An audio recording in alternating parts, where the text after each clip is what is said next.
Para umat Hindu yang mengikuti upacara melasti di Pantai Akarena, Makassar. Sebelumnya, mereka telah menggelar sejumlah kegiatan lainnya di Pura Girinata.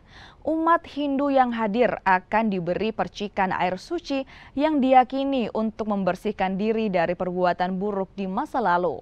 Upacara melasti merupakan salah satu rangkaian menyambut Hari Raya Nyepi bagi umat Hindu. Dalam perayaan Nyepi nantinya juga akan dilanjutkan dengan sejumlah rangkaian ritual lainnya seperti tawur kesanga dan pengerupukan. Hari ini kita melaksanakan upacara melasti, ya, adalah merupakan suatu upacara rangkaian daripada perayaan Hari Raya Nyepi. Perayaan pelaksanaan penyepian ini ada beberapa rangkaian. Pertama, kita melaksanakan melasti di laut. Tujuannya adalah menyucikan, baik itu buana alit berupa pribadi kita sendiri maupun buana agung alam semestanya.